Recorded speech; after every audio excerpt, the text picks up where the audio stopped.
Pendant trop longtemps, l'Afrique a été perçue à travers le prisme des étrangers, définie par les colonisateurs, exploitée par les empires et rejetée par l'élite mondiale. Mais cette histoire est en train de changer. Sur tout le continent, une nouvelle Afrique émerge, audacieuse, confiante et résolument africaine. De Ouagadougou à Nairobi, de jeunes visionnaires revendiquent leur identité, construisent de nouvelles économies et remodèlent les récits mondiaux. Ce n'est pas l'Afrique qu'ils attendaient. C'est l'Afrique des rêves de Kwame Nkrumah, du courage de Sankara, de la fougue de Lumumba. Et aujourd'hui, le monde observe avec inquiétude l'Afrique s'unir, se renforcer et prendre le leadership. Il ne s'agit pas seulement d'une renaissance, mais d'une révolution ancrée dans la fierté panafricaine. La question n'est plus de savoir si l'Afrique s'élèvera, mais qui pourra lui barrer la route.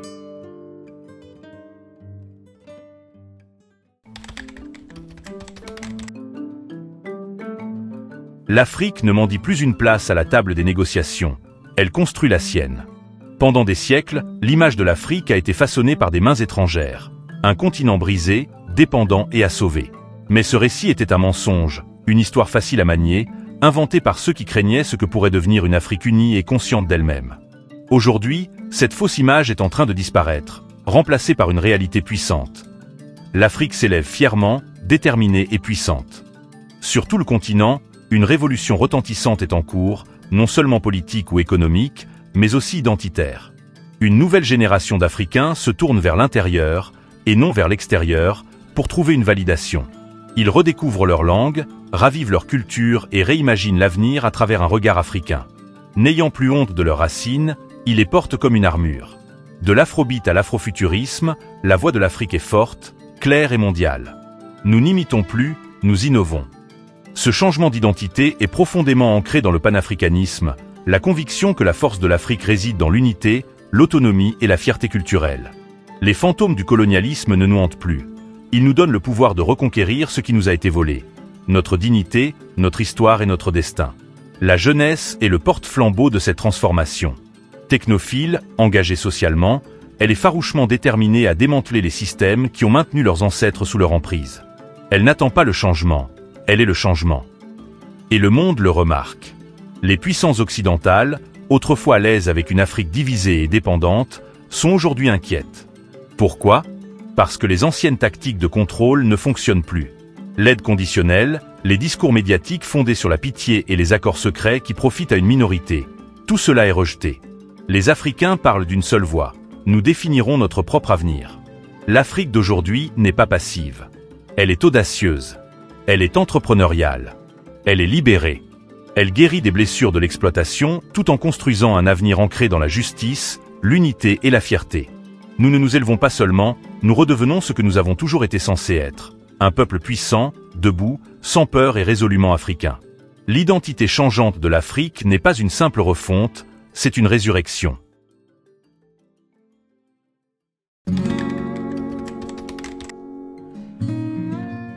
L'Afrique n'est plus seulement un pion sur l'échiquier mondial, elle devient un acteur qui en réécrit les règles.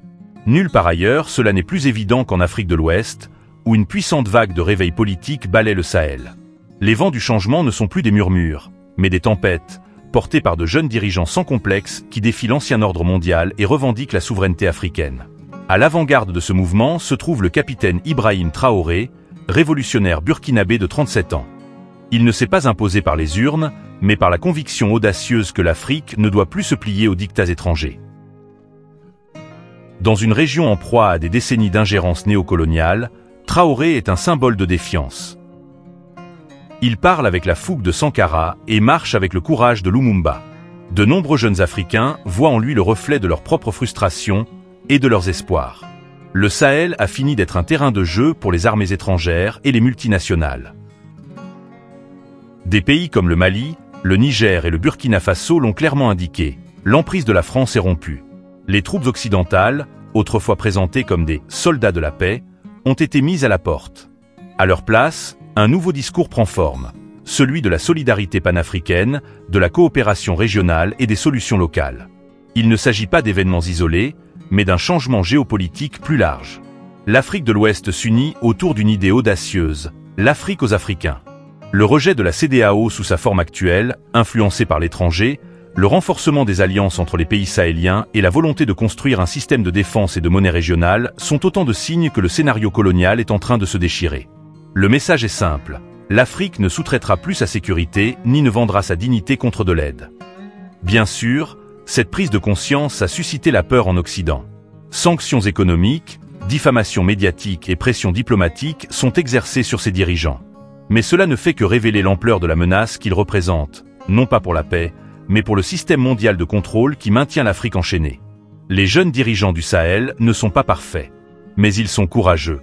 Et dans un continent longtemps réduit au silence, le courage est un acte révolutionnaire. Ibrahim Traoré et ses homologues ne se contentent pas de changer de gouvernement, ils font évoluer les mentalités. Ils prouvent que les nations africaines peuvent tracer leur propre voie, défendre leur peuple et parler d'une seule voix. La géopolitique de l'Afrique évolue. Et cette fois, ce sont les Africains qui en écrivent la carte.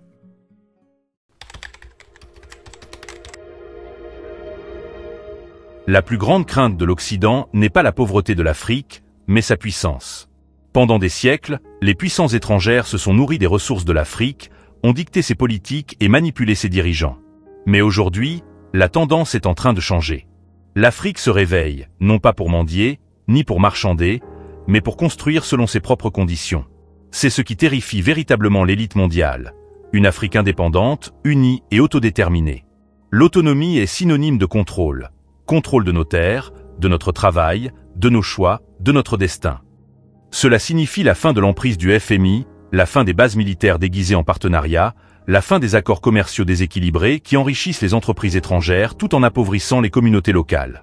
L'autonomie de l'Afrique constitue une menace directe pour un système mondial conçu pour la maintenir faible, divisée et dépendante.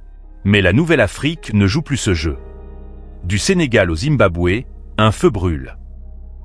Les jeunes abattent les barrières mentales de la colonisation.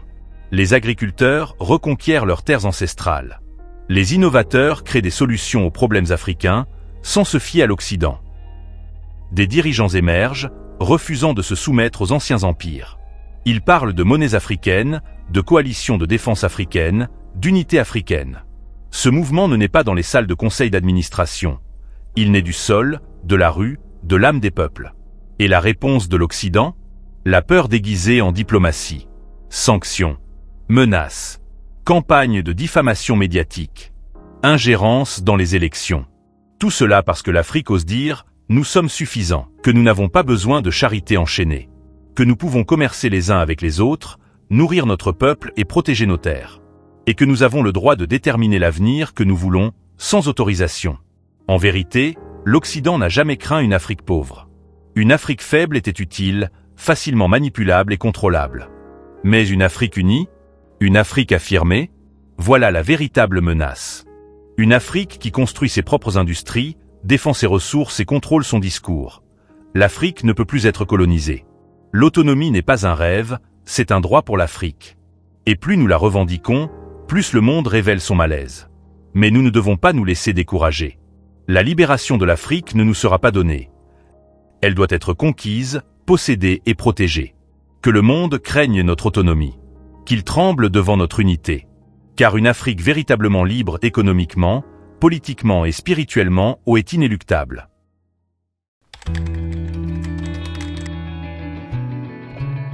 L'avenir de l'Afrique n'est plus un rêve lointain. Il se déploie dès maintenant et appartient aux Africains. Les chaînes de la colonisation, de l'exploitation et de la dépendance sont brisées, un pas après l'autre. Du cœur du Sahara au rivage de l'Atlantique et de l'océan Indien, une nouvelle Afrique est en train de naître. Une Afrique qui ne se contente pas de réagir au monde, mais qui le guide. Voici l'Afrique de l'innovation, de la détermination et de l'unité. Notre jeunesse, dynamique, consciente et courageuse, ne réclame plus d'opportunités. Elle les crée.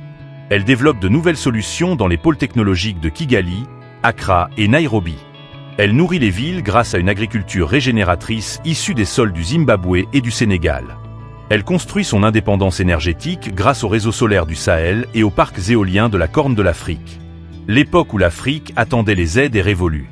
Le continent investit en lui-même, commerce avec lui-même et croit en lui-même. Avec la zone de libre-échange continentale africaine, ZLECA, nous abattons les frontières coloniales et construisons l'un des plus grands marchés uniques du monde, par les Africains, pour les Africains. Nos ressources ne sont plus à vendre aux plus offrants. Elles sont des atouts pour autonomiser nos populations et non pour enrichir les puissances étrangères. L'Afrique redéfinit également le leadership mondial. Nous ne demandons plus à être inclus, nous exigeons notre place. Dans les coulisses de la diplomatie, de la révolution technologique et de la lutte mondiale contre le changement climatique, la voix de l'Afrique se fait plus forte. Nous ne sommes pas seulement des acteurs, nous sommes les architectes du XXIe siècle. Et au cœur de cet avenir se trouve le panafricanisme, la conviction que le destin de l'Afrique réside dans l'unité. Aucun pays ne peut s'élever seul. Notre force réside dans notre solidarité. Des alliances qui se forment au Sahel à la fierté culturelle qui se répand à travers la musique, le cinéma et la mode, les Africains renouent des liens par-delà les langues, les frontières et les histoires. Le chemin à parcourir ne sera pas facile. Il y aura des résistances, des sabotages et des tentatives de nous diviser. Mais nous avons quelque chose de plus fort que la peur. Nous avons une vision. Nous avons des ancêtres qui ont rêvé de ce moment et des descendants qui en hériteront.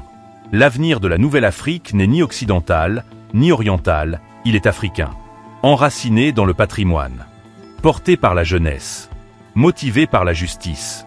Et inspiré par une volonté irrépressible de liberté. L'Afrique ne s'élève pas. Elle s'est élevée. L'histoire de l'Afrique est réécrite. Par nous, pour nous.